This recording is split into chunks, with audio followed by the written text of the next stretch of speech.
മന്വന്തരങ്ങളിൽ വൈവിധ്യരായ ഭക്തജനങ്ങളാൽ ആരാധിതനായിക്കൊണ്ട് വിവിധങ്ങളായ അവതാരങ്ങളെ സ്വീകരിച്ചുകൊണ്ട് ഭഗവാൻ ധർമ്മത്തെ സ്ഥാപിച്ചിട്ടുണ്ട്. അത്തരത്തിലുള്ള ധർമാവനാർത്ഥം ചെയ്ത അവതാരങ്ങളിൽ ഈ കലികാലത്ത് പ്രത്യേകിച്ചും ആരാധിക്കപ്പെടുന്ന രണ്ട് അവതാരങ്ങളാണ് രാമാവതാരവും കൃഷ്ണാവതാരവും. പൂർണ്ണ അവതാരം, പരിപൂർണ അവതാരം, പരിപൂർണതമാവതാരം എന്നൊക്കെ ഭഗവാന്റെ അവതാരങ്ങളെ സജ്ജനങ്ങൾ വേർതിരിച്ച് പറയാറുണ്ട്. ഭഗവാൻ ഇപ്പം അങ്ങനെയൊക്കെ തിരിച്ചിട്ടുണ്ടോ എന്നറിയില്ല. ഇത് പൂർണ്ണമായിട്ടുള്ളതാണ്, മറ്റത് കുറച്ചും കൂടി പൂർണ്ണമായിട്ടുള്ളത്. പൂർണ്ണത്തിൽ നിന്ന് കുറച്ചും കൂടി പൂർണ്ണതയുള്ളത് വെച്ചാൽ അപ്പൊ എങ്ങനെയാ ശല്യം? പൂർണ്ണാത് പൂർണ്ണം ഉദച്യത, പൂർണ്ണസ്യ പൂർണ്ണമാദായ പൂർണ്ണമേവാവശിഷ്യത. അപ്പൊ ഈ പൂർണ്ണാവതാരം, പരിപൂർണാവതാരം, പരിപൂർണതമാവതാരം എന്നൊക്കെ പറഞ്ഞാൽ എങ്ങനെ അതിനെ ഭേദപ്പെടുത്തി പറയേണ്ടത് എന്നറിയില്ല. ഒന്ന് നിറഞ്ഞത്, ഒന്ന് നല്ലോണം നിറഞ്ഞത്, ഒന്ന് നിറഞ്ഞ് കവിഞ്ഞത് എന്നൊക്കെ പറയേണ്ടിയിരുന്നു. അപ്പൊ അങ്ങനെയൊക്കെ ഉള്ള അവതാരങ്ങളുടെ കൂട്ടത്തിൽ പരിപൂർണ അവതാരം എന്ന് പ്രഖ്യാപിക്കപ്പെട്ടതായ രാമാവതാരം സൂര്യവംശത്തിലാണ് സംഭവിച്ചത്. സൂര്യവംശത്തിന്റെ ഉപവംശമായിട്ടുള്ള ചന്ദ്രവംശത്തെ കുറിച്ച് പറയുമ്പോഴാണ് ഭഗവാന്റെ പരശുരാമനായിട്ടുള്ള അവതാരത്തെ കുറിച്ചും ബലരാമ കൃഷ്ണ അവതാരങ്ങളെ കുറിച്ചും ഒക്കെ പ്രസ്താവിക്കുക. ഈ രണ്ട് വംശങ്ങളും ഉണ്ടാവാനിടയായ ഒരു സംഭവമാണ് സത്യവ്രത രാജാവ് പിന്നീടുള്ള മന്വന്തരത്തിൽ ഭഗവതിച്ഛയാ മനുവായി തീർന്ന അവസരത്തിങ്കൽ ശ്രദ്ധ എന്ന പെൺകുട്ടിയെ വിവാഹം കഴിച്ച് സന്തത്യർത്ഥം ഈശ്വരാരാധന ചെയ്തതായ അവസരത്തിങ്കൽ അവർക്കൊരു പെൺകുട്ടി ജനിച്ചു. രാജാവിന് മനുവിന് ആൺകുട്ടി ഉണ്ടാവണമെന്ന് മോഹമുണ്ടായിരുന്നു. പക്ഷെ പത്നിയുടെ ഇച്ഛ പോലെ പെൺകുട്ടി ഉണ്ടായപ്പോ നിങ്ങളുടെ മന്ത്രത്തിനൊന്നും ഒരു മഹിമ ഇല്ലാണ്ടായിട്ടുണ്ടെന്ന് തോന്നുന്നുണ്ടല്ലോ ബ്രാഹ്മണരെ. കാരണം ആൺകുട്ടി ഉണ്ടാവണമെന്ന് ആഗ്രഹിച്ച് എനിക്ക് പെൺകുട്ടിയാണല്ലോ ഉണ്ടായത്. അത് മന്ത്രത്തിന് മഹിമ ഇല്ലാഞ്ഞിട്ടല്ല. വല്ലതൊക്കെ ഉള്ളിൽ ആഗ്രഹം ഉണ്ടാകുന്നെങ്കിൽ അതിങ്ങനെ കൊഴക്കട്ട വയറിട്ടതുപോലെ ഇങ്ങനെ വയറ് വെച്ചിരുന്നാൽ മതിയോ? അത് പറയണ്ടേ, എന്നാലല്ലേ ഞങ്ങൾക്ക് മനസ്സിലാവുള്ളൂ. അപ്പൊ പത്നിയുടെ ആഗ്രഹപ്രകാരമാണ് അപ്പൊ പെൺകുട്ടി ഉണ്ടായത്. ഇനി അത് ആൺകുട്ടി ആക്കണമെന്നുണ്ടെങ്കിൽ ബുദ്ധിമുട്ടൊന്നുമില്ല അർത്ഥം. ഇപ്പൊ നേരെയാക്കി തരാമെന്ന് പറഞ്ഞ അവര് ദോഷം മറച്ചിടുന്നത് പോലെ ഈ പെൺകുട്ടിയെ ആൺകുട്ടിയാക്കി മാറ്റി.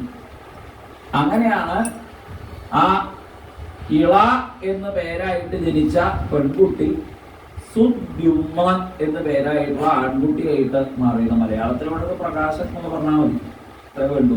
സുഷ്ഠു പ്രകാശിക്കുന്നവൻ എന്നൊക്കെയാണ് അർത്ഥം. അപ്പൊ അങ്ങനെയുള്ള ആ സുപ്രകാശനായിട്ടുള്ള ഉണ്ണി വളർന്നു വലുതായി ഒരിക്കൽ കൂട്ടുകാരോടുകൂടി നായാട്ടിന് പോയതായ അവസരത്തിൽ അറിയാതെ ഇളാവുതം എന്ന സ്ഥലത്ത് എത്തിച്ചേർന്നു. ഇളാവുതത്തിൽ ഭവ ഏക ഏവ പുമാൻ നഹ്യന്യസ്തത്രാവയോ നിർവിശതി ഭവാന്യാഹ ശാപനിമിത്തജ്ഞ. ഭവാനിയുടെ ശാപത്തെ സംബന്ധിച്ചിട്ടുള്ള നിമിത്തത്തെ പറ്റി ജ്ഞാതരായവർ ആരും ഈ ഇളാവൃത്തിലേക്ക് കടക്ക് പതിവില്ല. കാരണം അവിടെ ആര് കടക്കുന്നുവോ പ്രവിഷ്ട, ആര് പ്രവേശിച്ചുവോ തസ്യ സ്ത്രീഭാവം, അവർക്ക് സ്ത്രീഭാവം ഉണ്ടാവും എന്നാണ്. ഇതറിയാണ്ട് ഈ വിദ്വാനും കൂട്ടരും ഇളാവൃതത്തിന്റെ പരിധി കടന്നതോടുകൂടി സഞ്ചരിച്ച കുതിരയടക്കം സ്ത്രീഭാവത്തെ പ്രാപിച്ചു. അപ്പോഴാണ് അബദ്ധം പറ്റിയത് മനസ്സിലായത്. ഇങ്ങോട്ട് തന്നെ ചാടി നോക്കി, ഒരു പ്രയോജനം ഉണ്ടായില്ല. അങ്ങോട്ട് ചാടുക തന്നെ ഉണ്ടായുള്ളൂ. അവസാനം ആ കാട്ടിലൂടെ ഈ കൂട്ടുകാരികളോട് കൂടിയിട്ട് ഇങ്ങനെ നടക്കുന്ന സമയത്താണ് അവിടെ ചന്ദ്രന്റെ മകനായ ബുധൻ താമസിച്ചിരുന്നു. ആ ബുധന് സുന്ദരിയായ ഈ കുട്ടിയെ കണ്ട് അനുരാഗമുണ്ടാവുകയും അവര് കുറച്ചു കാലം ഇങ്ങനെ ലിവിങ് ടുഗെദറൊക്കെ ആയിട്ട് കഴിഞ്ഞുകൂടിയപ്പോൾ അവർക്കൊരു സന്തതി ഉണ്ടായി. അയാളാണ് പുരൂരവസ് എന്ന ചന്ദ്രവംശത്തിലെ പ്രശസ്തനായ രാജാവ്. പ്രശസ്തനായത് ഉർവശിയുടെ പിന്നാലെ പോയതുകൊണ്ടല്ല. ഉർവശിയുടെ പിന്നാലെ പോയിട്ട് കാര്യമില്ല എന്ന് തിരിച്ചറിഞ്ഞ് സ ഉർവശീലോകമഥോ വിഹായ, ഉർവശീലോകത്തെ വേണ്ടാന്ന് വെച്ച് ഗുരുവായൂരപ്പന്റെ പാദത്തെ ആശ്രയിച്ചു. അങ്ങനെ പ്രശസ്തനായ പുരൂരവസ് എന്ന ഉണ്ണി. ആ പുരൂരവസിന്റെ വംശമാണ് ഈ ചന്ദ്രവംശം, അഥവാ ചന്ദ്രന്റെ മകനായ ബുധന്റെ മകൻ പുരൂരവസിന്റെ വംശം. ഇങ്ങനെ ചന്ദ്രവംശം. ഇതിനെക്കുറിച്ച് ആദ്യം പറഞ്ഞു വെച്ചു. മനുവിന് മക്കളില്ലാത്ത ഖേദം അത് തീരാനായിട്ട് അദ്ദേഹം മധുവനത്തിൽ പോയി ഭഗവാനെ ആരാധിച്ച് തിരിച്ചു വന്നിട്ടാണ് പിന്നെ ഇക്ഷ്വാകു പൂർവജനായിട്ടുള്ള സന്തതികൾ അദ്ദേഹത്തിനുണ്ടായത്. ആ കൂട്ടത്തിലാണ് ഈ പൃഷഭ്രൻ എന്നൊരു മഹൻ. ആ പൃഷഭ്രൻ ഗുരുകുലത്തിൽ വിദ്യാഭ്യസിക്കുന്ന കാലത്ത് രാജാവിന്റെ മകനായാലും ഗുരുകുലത്തിൽ ചെന്നാൽ അവിടെ എന്താ പണി പറയണത് വെച്ചാൽ അതൊക്കെ ചെയ്തോളണം. അവിടെ ഗുരുനാഥൻ പറയണത് കേൾക്ക്, അതാണ് വേണ്ടത്. അപ്പൊ ഈ ഉണ്ണിക്ക് കുറച്ച് രക്ഷാസാമർഥ്യമൊക്കെയാണ് പഠിക്കേണ്ടത്, രാജാവല്ലേ.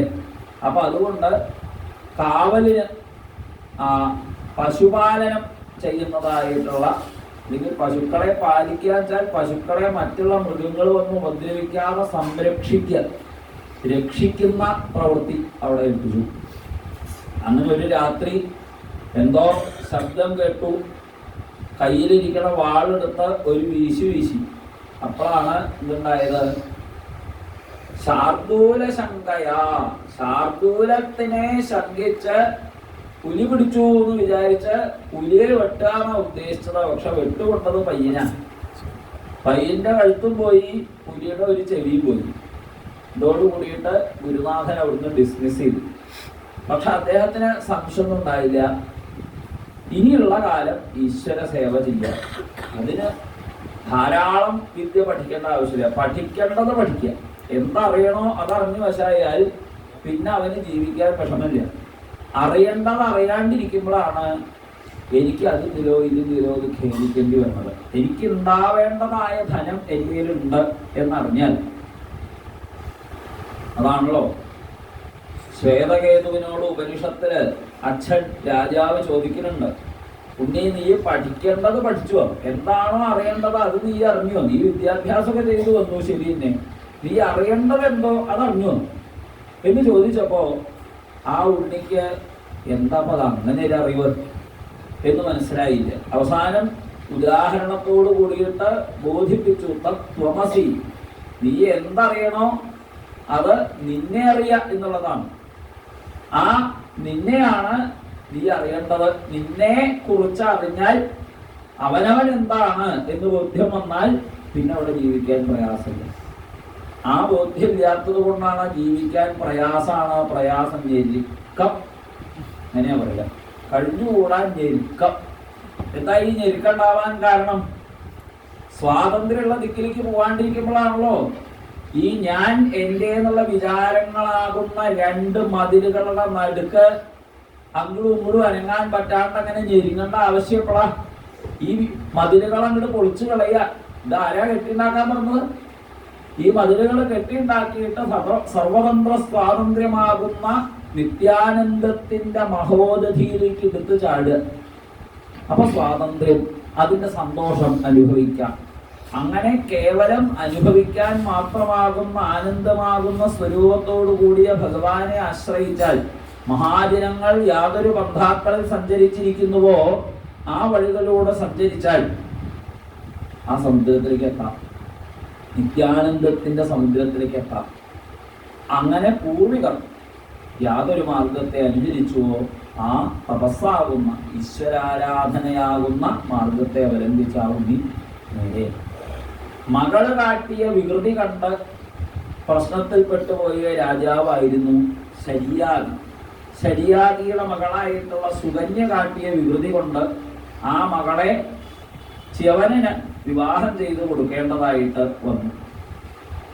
അതികോപനൻ പതിം പരമകോപനം സുകന്യ പ്രാപ്യ പതിം പരമകോപനം. തനിക്ക് പരമകോപനായിരിക്കുന്ന ഒരു പതിയാണ് വരനായിട്ട് സ്വീകരിക്കേണ്ടതായിട്ട് വന്നത്. താൻ കാട്ടിയ പ്രവൃത്തിയുടെ ഫലമായിട്ടാണ്.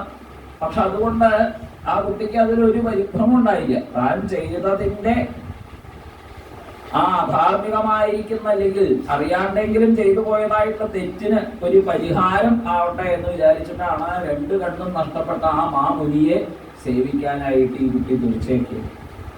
ആ തീർച്ച കൊണ്ട് അദ്ദേഹത്തെ ശുദ്ധിയിൽ വീട്ടിൽ വന്നിട്ടില്ല ഒരിക്കലും.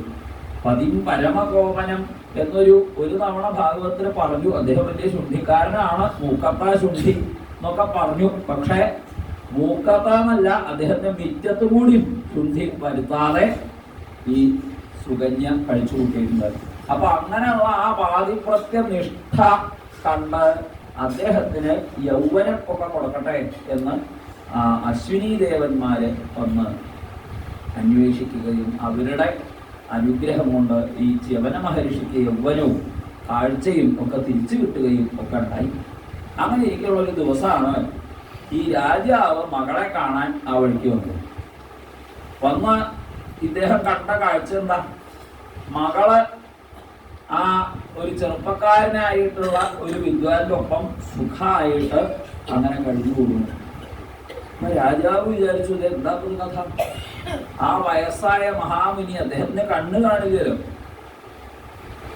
എന്താ എന്റെ ഉദ്ദേശ്യം? ചികീർഷിതം തേ കിമിദം പതിസ്ത്വയാ പ്രലംഭിത ലോകനമസ്കൃതോ മുനി യത്വം ജരാഗ്രസ്തം അസത്യസമ്മതം വിഹായ ജാരം ഭജസേ മുമധ്വഗം. നീ വേണ്ടാത്ത വഴിക്ക് സഞ്ചരിക്കണോ? എന്താണ് എന്റെ ഉദ്ദേശം ചോദിച്ചു. കിം തേ ചികീർഷിതം, എന്താണ് എന്റെ വിചാരം? സഹാ മുനി ലോകനമസ്കൃത. ആ മുനി എങ്ങനെയുള്ള ആളാണ്? ലോകനമസ്കൃതനാണ്. സകല ലോകരാലും നമസ്കരിക്കപ്പെടുന്ന ആളാണ് ആ മഹാമുനി. അങ്ങനെയുള്ള അദ്ദേഹത്തിന് ജരാഗ്രസ്തം, വയസ്സായിട്ടുണ്ട് എന്ന് കണക്കാക്കിയിട്ട് അസതി, മോശപ്പെട്ട മാർഗത്തിൽ സഞ്ചരിക്കുന്നവളെ അസമ്മതം, നണക്ക് അദ്ദേഹം ജരാഗ്രസ്തനായപ്പോ അസമ്മതനായി അല്ലേ, വയസ്സായി എന്ന് കണ്ടപ്പോ. എന്നിട്ട് ആ മഹർഷിയെ വിഹായ ജാരം ഭജസേ, അദ്ദേഹത്തെ ഉപേക്ഷിച്ച് ഈ ജാരനെ ഭജിക്കാൻ നമുക്ക് എങ്ങനെ തോന്നി? കഥം മതിസ്തേവഗതാന്യഥാ സദാംകുലപ്രസൂരേ കുലദൂഷണം ത്വിദം ബിഭരിഷിജാരം യദപത്രപാ ത്വിദം യദപത്രപാ കുലം പിതുശ്ച ഭർത്തുശ്ച നയസ്യധസ്തമ. നീ ഈ ചെയ്ത പ്രവൃത്തി കൊണ്ട് എന്താ നിന്റെ അപകടം വരുന്നത്?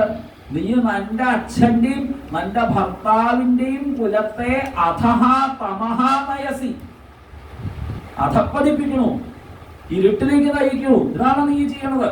നിനക്ക് എങ്ങനെയൊരു ബുദ്ധി ഉണ്ടായത്? നീ നല്ലൊരു കുലത്തിലല്ലേ ജനിച്ചത്, സജ്ജനങ്ങളാൽ സമ്മതിക്കപ്പെട്ടതായിട്ടുള്ള ഒരു കുലത്തിൽ ജനിച്ചത്. നിനക്ക് എങ്ങനെയാ ഇങ്ങനെ ചെയ്യാൻ തോന്നിയത്? ഏവം ധ്രുവാം പിതരം സ്മയമാനാശുചിസ്മിത. ആ അച്ഛൻ ഇങ്ങനെ പറയണത് കേട്ടപ്പോ മകൾ ഇങ്ങനെ ചിരിക്കുക. എന്താ നീ ചിരിക്കണത്? അപ്പോഴാണ് ആ കുട്ടി പറഞ്ഞത്, ഉവാച താത ജാമാതാവൈഷ ഭൃഗുനന്ദന. അങ്ങയുടെ ജാമാതാവായിരിക്കുന്ന ഭൃഗുനന്ദനൻ തന്നെയാണ് ആയിരിക്കുന്നത്. ശശംസവിത്രേ തത്സർവൊക്കെ ആ അച്ഛന് പറഞ്ഞ് കേൾപ്പിച്ചു കൊടുത്തപ്പോ വിസ്മിത, അച്ഛൻ ഈ മകളുടെ വൈഭവത്തെ കുറിച്ച് കേട്ട് വിസ്മയിച്ചു. പരമപ്രീത, വലിയ സന്തോഷത്തോടു കൂടിയിട്ട് തനയാം പരിഷസ്വജേ, ആ മകളെ ഇവിടെ ആലിംഗനം ചെയ്തു.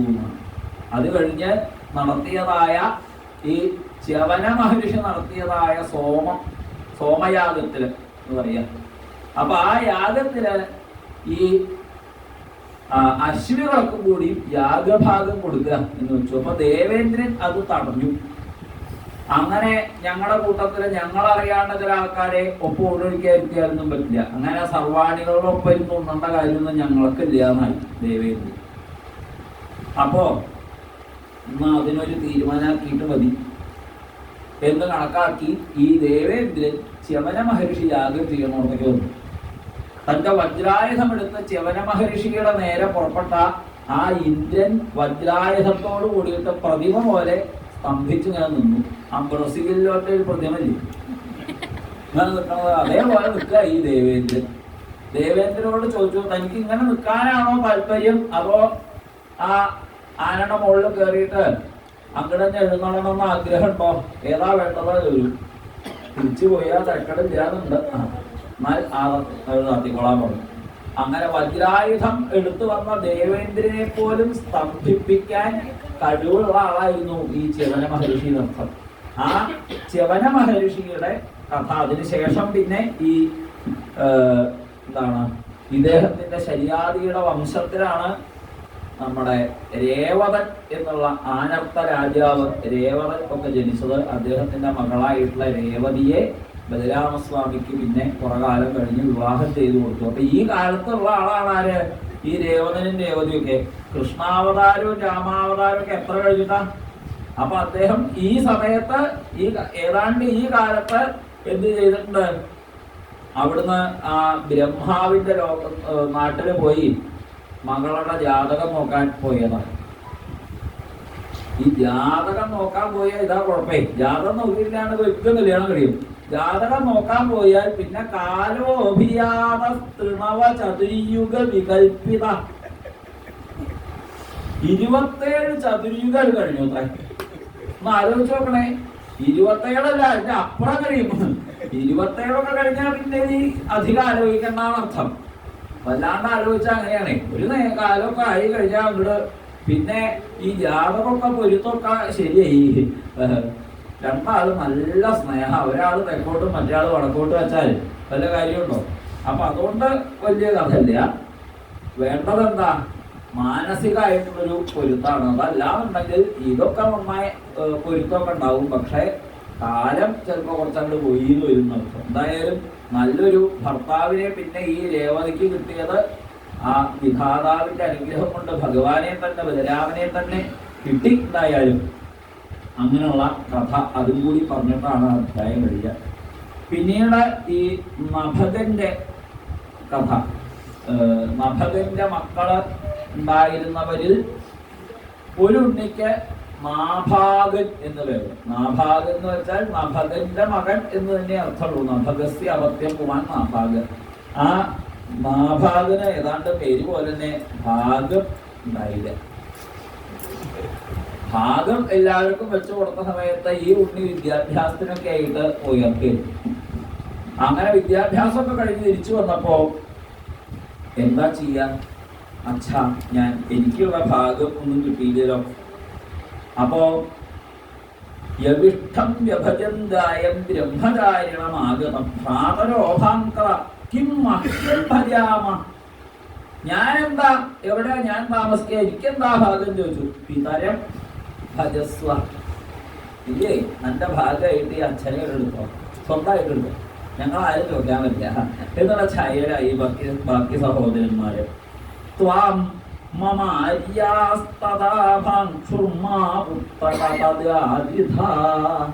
അതുകൊണ്ട് നമുക്ക് ദോഷമൊന്നും വരുന്നിരിക്കണ്ടോ. കാരണം ഇവിടെ ചില ആംഗിരസ്ഥ ഗോത്രത്തിൽപ്പെട്ട ബ്രാഹ്മണര് യാഗം ചെയ്യുന്നുണ്ട്.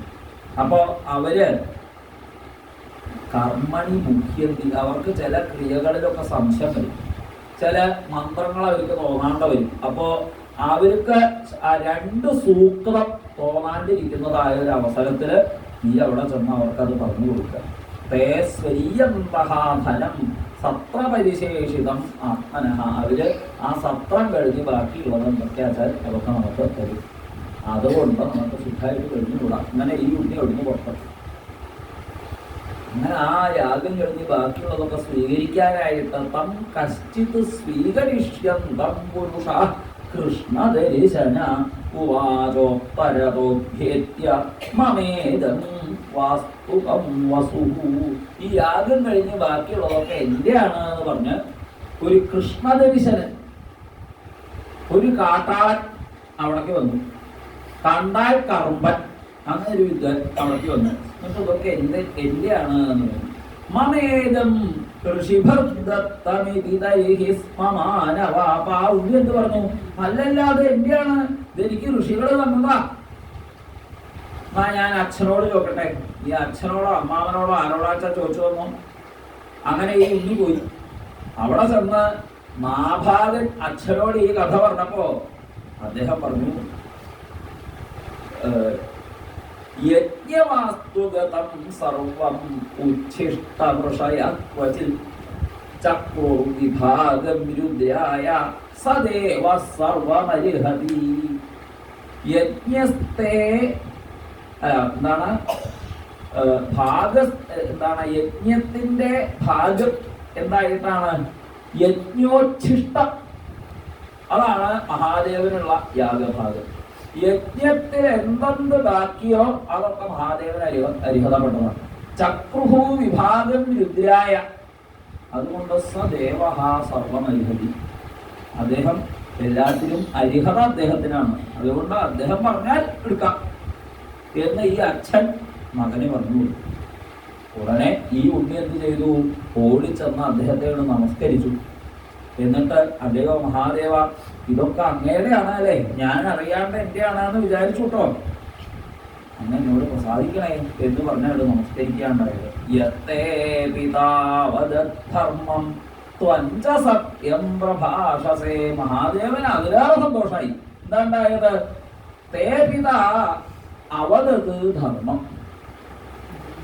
ആ ഉണ്ണി എന്നെ അച്ഛൻ ധർമ്മമാണ് പറഞ്ഞത്. ത്വഞ്ച സത്യം പ്രഭാഷസേ. എന്നാൽ അച്ഛനങ്ങനെ പറഞ്ഞു. അത് വിചാരിച്ചിട്ടിപ്പോ അച്ഛനങ്ങനെയൊക്കെ പറയാം. അച്ഛന് കാറ്റ് പോകാറായി, നമ്മളിപ്പോ ജീവിക്കാനുള്ളതാണ്. ഇത് കിട്ടുമെന്ന് വിചാരിച്ചിട്ടാ അപ്പൊ ഞാൻ പുറപ്പെട്ടത്. എന്നിട്ട് അവസാനത്ത് വേറൊരാളുടെയാണ് പറഞ്ഞാൽ ഞാൻ എങ്ങനെയാ കഴിഞ്ഞുകൂടാന്ന് ആലോചിക്കുകയല്ലോ ചെയ്തത്. ത്വഞ്ച സത്യം പ്രഭാഷസേ, നീയും സത്യമാണ് പറയുന്നത്. അതുകൊണ്ട് ദദാമിതേ മന്ത്രദിശേജ്ഞാനം ബ്രഹ്മസനാതനം. സനാതന ബ്രഹ്മജ്ഞാനത്തെ ഞാൻ നിനക്ക് അനുഗ്രഹിക്കുന്നുണ്ട് എന്ന് പറഞ്ഞ് ആ സനാതന ധർമ്മജ്ഞാനം, സനാതനം എന്ന് പറഞ്ഞാൽ നാശമില്ലാത്തത്, നാശരഹിതമായിരിക്കുന്ന തത്വജ്ഞാനം. തത്വജ്ഞാനം മാത്രമേ ഉണ്ടായുള്ളൂ അല്ലേ? മറ്റതോ അതുകൊണ്ട് ദ്രവിണം ഗൃഹാണദത്തം മത്സത്രേ പരിശേഷിതം. ഈ ബാക്കിയുള്ളതൊക്കെ എന്നാൽ ദത്തമായ ഇതൊക്കെയും സ്വീകരിക്കുക എന്ന് പറഞ്ഞ് മഹാദേവൻ സമ്പ്രദാനം ചെയ്തു. അത് കഴിഞ്ഞ് ആ നാഭാഗാൽ അംബരീഷോഭൂൽ മഹാഭാഗവത കൃതി. കൃതി കൃതി എന്ന് പറഞ്ഞാൽ എന്താ അർത്ഥം? ധാരാളങ്ങളായിരിക്കുന്ന സത്കർമ്മങ്ങളെ ചെയ്തവൻ ആണ് കൃതി, പുണ്യവാൻ എന്നർത്ഥം. അത്രയും ധാരാളം പ്രവൃത്തികൾ നല്ലത് ചെയ്യണം, അങ്ങനെയുള്ള ഒരാളെയാണ് കൃതി എന്ന് വിളിക്കുന്നത്. അങ്ങനെയുള്ള മഹാഭാഗവതനും കൃതിയുമായിരുന്ന അദ്ദേഹത്തെ നാസ്പുഷത് ബ്രഹ്മശാപോപി എന്ന പ്രതിഹത ക്വചിത്. അദ്ദേഹത്തെ ബ്രഹ്മശാപം പോലും ബാധിച്ചില്ല പോലും. അത് കേട്ടപ്പോഴാണ് പരീക്ഷത്തിലാൻ അദ്ദേഹത്തെ ബ്രഹ്മശാപം ബാധിച്ചില്ലാന്നോ? അപ്പൊ ഞാൻ ഇവിടെ വന്നിരിക്കുന്നത് എന്തുകൊണ്ടാ? ഒരു വിദ്വാൻ കയ്യില് വെള്ളമെടുത്ത് ശപിച്ചതുകൊണ്ടാ. ആരാണോ ഈ ദുഷ്പ്രവൃത്തി ചെയ്തത് അയാളെ എന്നേക്ക് 7ാമത്തെ ദിവസം തക്ഷകൻ എന്ന മഹാസർപ്പം ദംശിച്ച് സിദ്ധി കൂടാനിട വരട്ടെ എന്ന് ഒരു ബ്രഹ്മശാപം കൊണ്ടാണ് ഞാൻ വന്ന് രാജ്യവും എല്ലാം ഉപേക്ഷിച്ച് ഇവിടെ വന്ന് ഇരിക്കേണ്ടി വന്നത്. അപ്പോ ഒരാൾക്ക് ബ്രഹ്മശാപം ഏൽക്കാണ്ടിരുന്നു. എനിക്ക് ആ കഥ ഒന്ന് കേൾക്കണം. നപ്രാഭൂത്യത്ര നിർമുക്തഃ ബ്രഹ്മദണ്ഡഃ ദുരത്യയഃ. ദുരത്യയമായിരിക്കുന്ന ബ്രഹ്മദണ്ഡത്തെ അദ്ദേഹം, ആ ബ്രഹ്മദണ്ഡം അദ്ദേഹത്തെ തൊട്ടതും കൂടിയില്ല. അതുണ്ടാക്കണം. ഇത് തൊടാണ്ടിരിക്കാൻ പല കാരണങ്ങളുണ്ട്. അംബരീഷ മഹാഭാഗ ഒന്ന് അദ്ദേഹം വലിയ ഭാഗ്യവാനായിരുന്നു എന്നുള്ളതാണ്. അത് എന്തായാലും വളരെയധികം വേണ്ടതാണ്. മഹാഭാഗ്യ സപ്തദ്വീപവതീം മഹീം അവ്യയാം ച ശ്രിയം ലബ്ധ്വാ വിഭവം ചാതുലം ഭുവി. ഇനി അദ്ദേഹത്തിന് ഒരു ഇളക്കം വരാത്ത അത്രയും ശ്രീയുണ്ട് കയ്യിൽ. ഭൂതലത്തിലുള്ള സകല ഭൂതികളും അദ്ദേഹത്തിന് കയ്യിലുണ്ട്. എന്നിട്ടും ജനങ്ങളൊക്കെ അതിദുർലഭമായിരിക്കുന്ന സ്വപ്നത്തിൽ പോലും കാണാൻ സാധിക്കാത്ത അത്രയും സ്വപ്ന സംസ്കൃതമായിരിക്കുന്ന ഭൂതികളൊക്കെ ഉണ്ടായിട്ടും വിദ്വാൻ വിഭവ നിർവാണം തമോ വിശതിയത് പുമാൻ.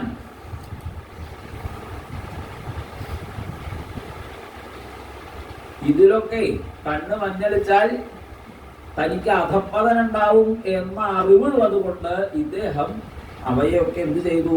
വാസുദേവനാകുന്ന ഭഗവാനിലും ഭഗവാന്റെ ഭക്തവചനങ്ങളായിരിക്കുന്ന സാധുക്കളിലും പരമഭാവത്തെ ചെയ്തുകൊണ്ട് ഏനേതും ലോഷ്ടവതു സ്മൃതം.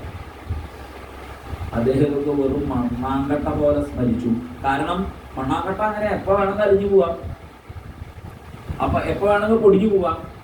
അതുകൊണ്ട് ഇവയൊക്കെ അവ്യയമായ ശ്രീയാണ് എന്നൊക്കെ പറയാച്ചാലും അതിന് വ്യയം സംഭവിച്ചേക്കാം എന്നറിഞ്ഞുകൊണ്ട് ഇപ്പോ ഇത് രണ്ടു തരത്തിൽ ചിന്തിക്കാം.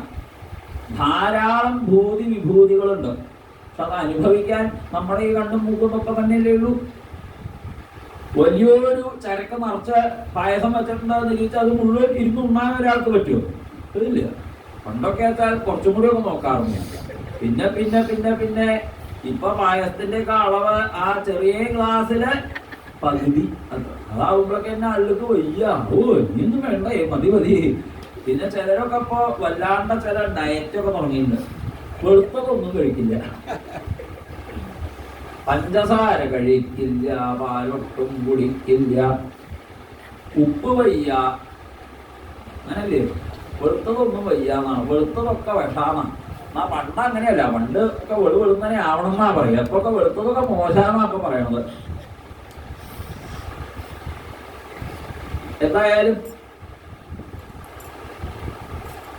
അപ്പൊ അതിങ്ങനെ ധാരാളം ഉണ്ടാതിരിച്ചിട്ട് അത് മുഴുവൻ ലോകത്തിലുള്ള സകലതും നമുക്ക് അനുഭവിക്കാൻ തരായിക്കൊള്ളുന്നില്ല. ഇനി ചിലപ്പോ അനുഭവിക്കാൻ പ്രാപ്തി ഉണ്ടാവും, അനുഭവിക്കണ വിഭവം ചിലപ്പോൾ ഇല്ലാണ്ട് ചെയ്യുന്നു. അങ്ങനെയുണ്ട്. ഇഡ്ഡലി ഉണ്ടാതിരിച്ചിട്ടേ പുറപ്പെട്ടത്. നോക്കിയപ്പോൾ കഴിഞ്ഞു. വെസ്പ് നല്ലോണം ഉണ്ടായിരുന്നു, ഇഡ്ഡലി ഇല്ല. അപ്പൊ അതുപോലെ വിഷയങ്ങള് ഇങ്ങനെയാണ്. ഒന്നുകിൽ വിഷയം കഴിയും, അതല്ലെങ്കിൽ വിഷയം അനുഭവിക്കാനുള്ള കഴിവ് വരും. വെസ്പുണ്ട്, ഇഡ്ഡലി ഉണ്ട്, കഴിക്കില്ല. അതുകൊണ്ടാ. അപ്പൊ ഇതാണ് ലോകത്തിന്റെ സ്വഭാവം. അതാണ് ഇതൊക്കെ മണ്ണാങ്കട്ടോ. കിട്ടിയാ കിട്ടി, കിട്ടണോടത്തോളം കിട്ടി, കിട്ടിയത് നന്നായി. ഇനി പറ്റിയില്ലെങ്കിൽ വിഷമിക്കേണ്ട ആവശ്യമില്ല എന്ന് ആദ്യം തന്നെ മനസ്സിലാക്കിക്കോളുക. അപ്പൊ ഈ ഒരു അതാണ് വിദ്വാൻ. അങ്ങനെയുള്ള ആൾക്കാരെയാണ് വിദ്വാൻ വിദ്വാൻ എന്ന് പറയാ. ഒക്കെ ഒരു വിദ്വാൻ, അത്രയേ ഉള്ളൂ. അങ്ങനെ ഒരു വിദ്വാനായിട്ട് ഒരു വിദ്വാൻ അങ്ങനെയല്ല, എല്ലാ വിദ്വാനാവണം അർത്ഥം. അപ്പോ അങ്ങനെ ഒരു യഥാർത്ഥ വിദ്വാനായിരുന്നില്ല ഈ അംബരീഷൻ. വിദ്വാൻ വിഭവ നിർമ്മാണം തമോ വിശതിയൻ. അതുകൊണ്ട് അങ്ങനെയുള്ള ഒരു തമസ്സില് താൻ ചെന്നുപെടരുത് എന്ന് കണക്കാക്കി ഇദ്ദേഹം കഴിഞ്ഞുകൂടിയിരുന്നു. സവൈമന കൃഷ്ണപദാരവിന്ദയോ വചാംസി വൈകുണ്ഠഗുണാനുവർണ്ണനെ കരൗഹരേ മന്ദിരമാർജനാദിഷു ശ്രുതിം ചകാരാച്യുത സത്കഥോദയേ മുകുന്ദലിംഗാലയ ദർശനേ ദൃശൗ തദ്ഭൃത്യഗാത്രസ്പരിശേംഗസംഗമം ഘ്രാണം ച തത്പാദസരോജസൗരഭേ ശ്രീമത്തുളസ്യാരസനാന്തദർപ്പിതേ പാദൗ ഹരേ ക്ഷേത്രപദാനുസർപ്പണേ ശിരോ ഹൃഷീകേശപദാഭിവന്ദനേ കാമം ച ദാസ്യേ നതു കാമകാമ്യയാ യഥോത്തമ ശ്ലോകജനാശ്രയാരതി ഏവം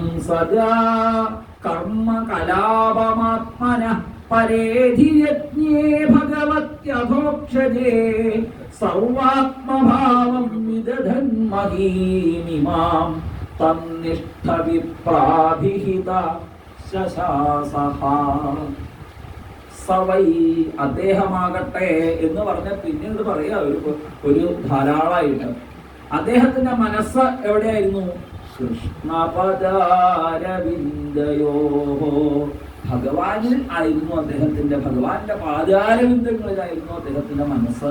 വാക്കുകൾ വൈകുണ്ഠനായിരിക്കുന്ന ഭഗവാന്റെ ഗുണാനുവർണ്ണനത്തിനായിക്കൊണ്ടും, കരങ്ങൾ ഭഗവാന്റെ മന്ദിരങ്ങളെ മാർജനം ചെയ്യാൻ തുടങ്ങിയതായ പ്രവൃത്തികളിലും, കാതുകൾ ഭഗവാന്റെ സൽക്കഥകൾ കേൾക്കാനായിട്ടും, മുകുന്ദനാകുന്ന ഭഗവാന്റെ ലിംഗങ്ങളെയും ആലയങ്ങളെയും ദർശിക്കാനായിട്ട്, ഭഗവാന്റെ മന്ദിരങ്ങൾ, അതുപോലെ ഭഗവാന്റെ മൂർത്തികൾ, ഇവയൊക്കെ കാണാൻ വേണ്ടിയിട്ടായിരുന്നു അദ്ദേഹത്തിന്റെ കണ്ണുകളെ ഉപയോഗിച്ചിരുന്നത്. ഭഗവാന്റെ ഭൃത്യജനങ്ങളുടെ ഗാത്രസ്പരിശം ചെയ്യാനായിരുന്നു അദ്ദേഹത്തിന്റെ ശരീരത്തെ വിനിയോഗിച്ചിരുന്നത്. അദ്ദേഹത്തിന്റെ ആ നാസികയെ, ഭഗവാന്റെ ആ കളഭ കസ്തൂരി സുഗന്ധം, ഭഗവാന്റെ പാദമാകുന്ന താമരപ്പൂവിന്റെ സുഗന്ധം ഇതൊക്കെ ആസ്വദിക്കാനായിട്ടും, ആ ശ്രീമത്തായിരിക്കുന്ന തുളസി തീർത്ഥം സേവിക്കാനായിട്ട് രസനയും അദ്ദേഹം വിനിയോഗിച്ചു.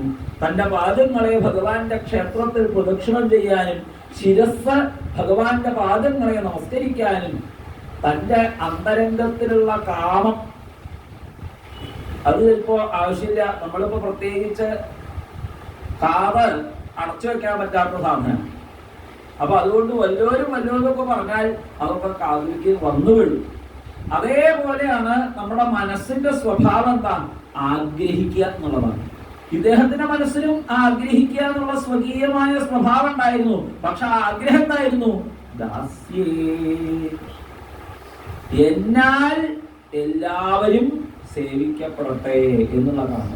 ഞാൻ എല്ലാവരും സേവിക്കപ്പെടട്ടെ എന്നല്ല. പിന്നെ അദ്ദേഹം നേരെ അത്ഭുതപ്പെടാണ്. അദ്ദേഹത്തിന് ഇത്രയൊക്കെ വിഭൂതികൾ ഉണ്ടായിച്ചാൽ അതിൽ അത്ഭുതപ്പെടാനില്ല. കാരണം എന്താ? എന്നെ എല്ലാവരും സേവിക്കട്ടെ എന്നല്ല അദ്ദേഹം ഇരിക്കുന്നത്, ഞാൻ എല്ലാവരാലും സേവിക്കപ്പെടട്ടെ എന്നാണ് അദ്ദേഹം ഇരിക്കുന്നത്. അതാണ്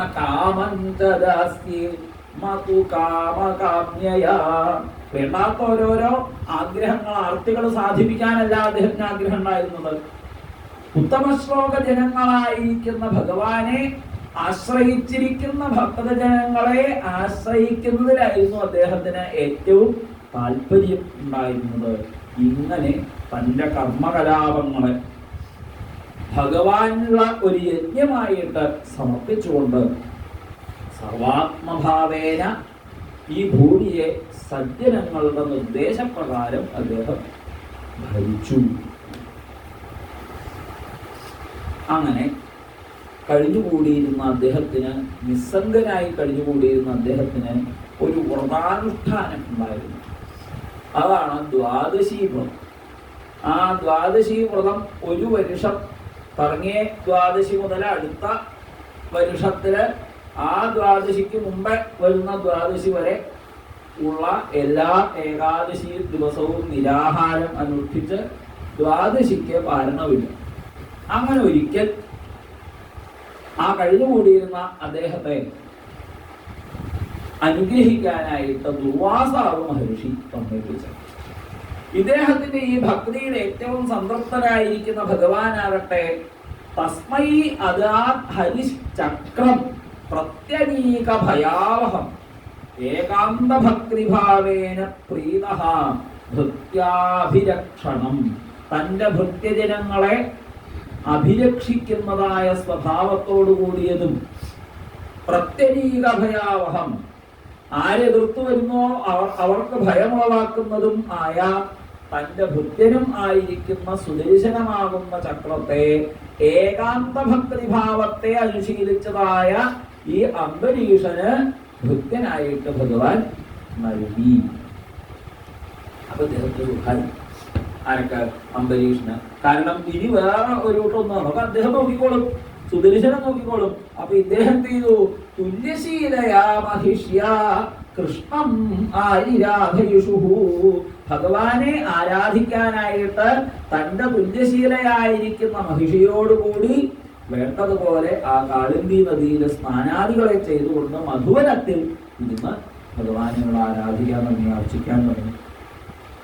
വ്രതാന്തേ കാർത്തികേ മാസി, അങ്ങനെ ഇരിക്കുന്നതായ വ്രതത്തിന്റെ അവസാനമായ കാർത്തിക മാസത്തിലാണ് ഈ ദുർവാസാവു മഹർഷി അവർക്ക് വന്നത്. അദ്ദേഹത്തെ വേണ്ടതുപോലെ സ്വീകരിച്ചു. ആ സ്വീകരണമൊക്കെ കഴിഞ്ഞ് ഇദ്ദേഹം കാളിന്തിയിൽ കുളിക്കാൻ പോയി. ഈ മധുവനത്തിൽ പോയിട്ട് അവർക്കറിയാം, മധുവനം എന്ന് പറഞ്ഞാൽ കാളിന്തിയുടെ തീരത്ത് തന്നെയാണ്. അപ്പൊ ഇദ്ദേഹത്തിന് കാളിന്തിയിൽ പോയി കുളിച്ചു വരിക അത്രേ വേണ്ടുള്ളൂ. ഇവിടെ പാരണ വീടേണ്ട സമയമായിട്ടും ഈ മഹാത്മാവ് കുളി കഴിഞ്ഞു വരണത് കാണാഞ്ഞപ്പോ ഇദ്ദേഹം അംഭസാ കേവലേനാഥ കരിഷ്യേ വ്രതപാരണം, കേവലം ജലം കൊണ്ട് പാരണം ചെയ്യാം. പ്രാഹു അഭക്ഷണം വിപ്രാഹ്യസിതം മാസിതം ചതത്. അഭക്ഷണം ചെയ്താൽ വെള്ളം കുടിക്കുക എന്ന് പറഞ്ഞാൽ ഭക്ഷണം കഴിക്കുകയാണോ? ഇല്ല. എന്നാ കഴിച്ചില്ലേ ചോദിച്ചാൽ അയ്യ. അപ്പൊ അതുകൊണ്ട് അശിതം ആശിതം അഭക്ഷണം. അഭക്ഷണം എന്ന് പറഞ്ഞാൽ വെള്ളം കുടിക്കുക. അപ്പൊ അപ്പ് ഭക്ഷിച്ചു വെച്ചാൽ അതുകൊണ്ട് ദോഷമില്ല. കാരണം ഇടിയുമായി ഇദ്ദേഹത്തിന് ഭക്ഷണം കൊടുക്കാണ്ട് കഴിച്ചു എന്നുള്ള ദോഷമില്ല. ഇത്യപപ്രാശ്യരാജഋഷി ചിന്തയൻ മനസാച്യുതം പ്രത്യജഷ്ടകുരുശ്രേഷ്ഠ ദ്വിജാഗമനമേവസ.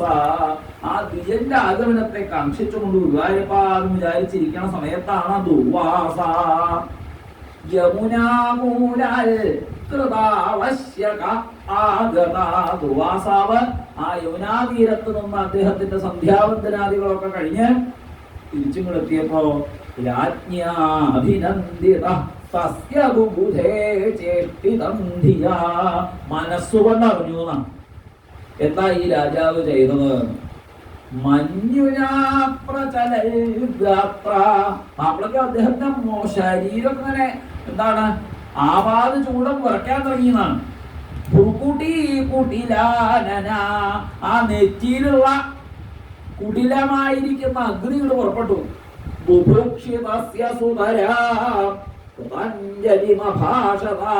കയ്യുകൂപ്പി മുമ്പിൽ നിൽക്കുന്ന വിശന്നു നിൽക്കുന്ന ആ രാജാവിനോട് അങ്ങനെ പറഞ്ഞു, അഹോ അസ്യ നൃശംസസ്യ ശ്രിയോന്മത്തസ്യ പശ്യത. എന്താ കയ്യിലിങ്ങനെ കാശ് വരുന്ന സമയത്ത് ആൾക്കാരുടെ അഹങ്കാരം കണ്ടില്ലേ? ധർമ്മവ്യതിക്രമം വിഷ്ണോഹോ അഭക്തസ്യ ഈശമാനിന. വിഷ്ണു ഭക്തനാവാ മാറ്റം ഭക്തർക്കൊക്കെ. യോ മാം അതിഥിമായാതമാതിഥ്യേന നിമന്ത്രിച്ച അഗത്വാ ഭുക്തവാൻ തസ്യ സദ്യസ്തേ ദർശയേ ഫലം. ഇതിന്റെ ഫലം താ നീ കണ്ടോ? കാട്ടി തരാന്. ഏതാണ്ട് കുട്ടികളൊക്കെ പറയണ പോലെ കാണിച്ചര എന്നൊക്കെ പറയണത് പോലെ ഇദ്ദേഹം പറയണത്. അതിഥിയായിട്ട് വന്ന് എനിക്ക് തരാണ്ട നീ അങ്ങോട്ട് കഴിച്ചോല്ലേ, ഞാൻ പറഞ്ഞു കൊടുക്കും എന്നുള്ള ശയര ഈ ദുർവാസാവ് ശുദ്ധിപ്പിക്കണത്. ഇതൊക്കെ പത്ര പ്രശ്നം ഉണ്ടാക്കേണ്ട വല്ല കാര്യമുണ്ടോ? അദ്ദേഹത്തിന് എന്നെ അവമാനിച്ചു എന്ന് വല്ലാണ്ട് ഇവിടെ തോന്നി. ഏവം ദ്രുവാണ ഉത്കൃത്യ ജടാ രോഷവിദീപിതാണ്. രോഷം കൊണ്ട് അദ്ദേഹം തന്നെ കത്തി ജ്വലിച്ചു എന്നാണ്. രോഷവിദീപിത തയാസ നിർമ്മമേ തസ്മൈ കൃത്യാം കാലാനലോപമാം.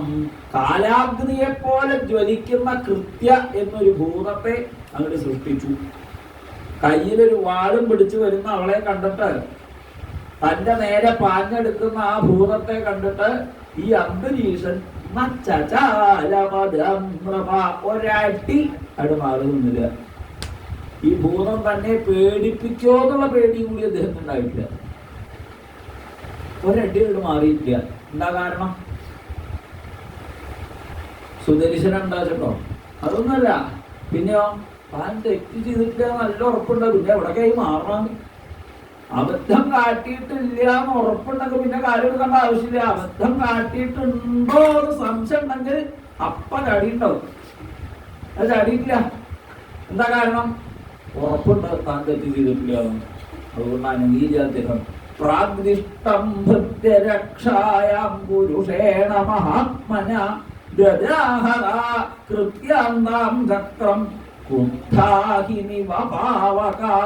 നല്ല ചീറ്റി വരുന്ന പാമ്പിനെ കാട്ടുതീയും വിടുങ്ങണത് പോലെ ആ സുദർശന ചക്രം ഈ ഭൂതത്തെ ഇല്ലാതെയായി. തദഭിദ്രവദുദ്വീക്ഷ്യ സ്വപ്രയാസഞ്ച നിഷ്ഫലം. തന്റെ പ്രവൃത്തി ഇങ്ങനെ ഇങ്ങട് എന്താ നിഷ്ഫലാവാന്നൊക്കെ പറഞ്ഞാലേ ബലൂണ് പൊട്ടണ പോലെയാ കുട്ടിയത്. ദുർവാസാവിന് ആകെ കൂടി ദുർവാസ ദുദ്രുവേ ഭീതഃ. അദ്ദേഹം അധാവൽ എന്നല്ല പറഞ്ഞത് അർത്ഥം. ദുർവാസ അധാവൽ അങ്ങനെയല്ല, ദുർവാസ ദുദ്രുവേ എന്നാണ്. അവിടെ ഓരോ വാക്കും ഉപയോഗിക്കുമ്പോഴൊക്കെ നല്ലോണം ശ്രദ്ധ വേണമെന്നർത്ഥം. കാരണം തോന്നിയ പോലെ ഇവിടെ എഴുതല. ചില സിനിമാ പാട്ടൊക്കെ കേട്ടിട്ടില്ല, എന്തിനാ എഴുതിയത് അവർക്കും നശില്ല, കേൾക്കണവർക്കും നശില്ല. പണ്ടത്തെ പാട്ടൊക്കെ കേട്ടാച്ചാൽ കുറച്ചൊക്കെ മണ്ടയിലിരിക്കും. അപ്പോൾ അതൊന്നും കേൾക്കുന്നില്ല. ഒന്നാമത് അതിന്റെ ബാക്കിയുള്ള കോലാഹലം കഴിഞ്ഞിട്ട് ഇടയക്കൂടെ വല്ലതും അത് കേട്ടായി, അത്രയൊക്കെ ഉള്ളൂ. ഇതിപ്പോ അങ്ങനെയുള്ള വല്ല അക്ഷരമൊക്കെ കേട്ടാൽ തന്നെ ഒന്നും മനസ്സിലാവില്ല. അങ്ങനെ എന്തെങ്കിലും എഴുതിയാൽ അത് പാട്ടാവില്ല, ശ്ലോകാവില്ല. ഒരു കാര്യം പറയുന്ന സമയത്ത് അതിന്റെ സകല ഭാവങ്ങളും ആ അക്ഷരത്തിലൂടെ ദ്യോതിപ്പിക്കാൻ കഴിവുണ്ടാവണം. അപ്പോഴേ അത് കവിതയുള്ളൂ എന്നർത്ഥം. അതാണ് ദുർവാസ ദുദ്രുവേ ഭീതഃ ദിക്ഷു പ്രാണപരീപ്സയാ. പ്രാണൻ കിട്ടുമോ? പോയി തീർച്ചയായി. പ്രാണൻ പോയി തീർച്ചയായി. പ്രാണൻ കിട്ടും എന്ന് ആലോചിച്ച അദ്ദേഹം ആ 4 ദിക്കിലും കിടന്നങ്ങോട്ട് ഓടാൻ തുടങ്ങിയെന്നർത്ഥം. എവിടെ എവിടെ ദുർവാസാവ് ഓടിയോ യഥോ യഥോ ധാവതി തത്ര തത്ര സുദർശനം ദുസ്പസഹം ദദർശ. എവിടെ എവിടെ ഓടിയപ്പോഴും ആ സുദർശനം പിന്നാലെ ഉണ്ട്. അങ്ങനെ ദേവം വിരിഞ്ചം സമഗൽ വിധാത ത്രാഹി ആത്മയോനേജിത തേജസ. മാം അജിതനാകുന്ന ഭഗവാന്റെ തേജസ്സിൽ നിന്ന് എന്നെ രക്ഷിക്കണേ വിധാതാവേ, രക്ഷിക്കണേ എന്ന് പ്രാർത്ഥിച്ചുകൊണ്ട് ബ്രഹ്മാവിന്റെ അടുത്തേക്ക് പോയി. അപ്പൊ അദ്ദേഹം പറഞ്ഞു, സ്ഥാനം മദീയം. ഞാൻ ഇപ്പൊ ഈ ലോകത്തെ ഏറ്റവും കേമനായിട്ടിരിക്കുന്ന ആളാവും നിരീക്ഷിച്ചിട്ടാവുമ്പോ ഇവിടേക്ക് വന്നത് അല്ലെ. പക്ഷെ ഞാൻ ഇരിക്കുന്ന ഈ സ്ഥാനം അടക്കം ഈ വിശ്വം മുഴുവനും ക്രീഡാവസാനെ ഭഗവാനെ അദ്ദേഹത്തിന്റെ കളി കഴിഞ്ഞാൽ ദ്വിപരാർത്ഥ സംജ്ഞയെ, ആ കളി കഴിയുന്ന സമയത്തിന് ദ്വിപരാർത്ഥം എന്നാ പറയാ. ആ ദ്വിപരാർത്ഥം കഴിഞ്ഞാൽ അദ്ദേഹത്തിന്റെ ആ പുരികക്കുടി കൊണ്ടൊന്ന് ഇങ്ങനെ ഉണ്ടാക്കും. ഭൂഭംഗമാത്രേണ ഹി സന്ധി ധക്ഷോഹോ ആലാത്മനോ യസ്യ തിരോ ഭവിഷ്യതി. ആ ഭൂഭംഗം കൊണ്ട് തന്റെ കാലമാകുന്ന ശക്തിയാൽ ഭഗവാൻ ഇതിനെയൊക്കെ തിരോഭവിപ്പിക്കും, ഒക്കെ ഇല്ലാണ്ടാവും. ഞാൻ ശ്രീ മഹാദേവൻ, ദക്ഷൻ, ഭൃഗു തുടങ്ങിയ കേവന്മാരായിട്ടുള്ള ആളുകള്, പ്രജേശന്മാര്, ഭൂതേശന്മാര്, സുരേശന്മാര് എന്ന് വേണ്ട സർവേ വയം നിയമം പ്രപന്നാഹ. യാതൊരു നിയമത്തെ അനുസരിച്ചു കൊണ്ടിരിക്കുന്നുവോ ആ മൂർധനി അർപ്പിതം ലോകഹിതം മഹാമ. ആ ലോകത്തിന്റെ ഹിതത്തിനനുസരിച്ചുകൊണ്ട് യാതൊരു ഭഗവാന്റെ നിയമത്തെ മൂർധാവിൽ വഹിച്ചുകൊണ്ട് ഞങ്ങൾ കഴിഞ്ഞുകൂടിക്കൊണ്ടിരിക്കുന്നു. അങ്ങനെയുള്ള എനിക്ക് അങ്ങനെ രക്ഷിക്കാൻ പറ്റുന്ന ഇരിക്കട്ടോ. സർവം കൈലാസവാസിനം. എന്നാലും ഉറപ്പൊന്നുമില്ല. അഹം ഭവ എന്ന് പറഞ്ഞു, ഞാനും മഹാദേവനും എന്ന് പറഞ്ഞു. എന്നിട്ടും കൈലാസത്തിലേക്ക് പോയി. അവിടെ വന്നപ്പോ രുദ്രൻ അങ്ങോട്ട് രക്ഷിക്കണേ എന്ന് അങ്ങോട്ട് പറയാൻ വേണ്ടി വന്നില്ല. സർവം കൈലാസവാസിനം ദുർവാസ ശരണം യാത ശ്രീരുദ്ര ഉവാച. പിന്നെ അവിടെ പറയലൊന്നുമില്ല, അങ്ങോട്ടൊന്നും പറയുന്നില്ല. വയം ഞാനല്ല, ഞാനല്ല. എന്ത് ഞാനല്ല? ചക്രം പറഞ്ഞ ഞാനല്ല, അതല്ല.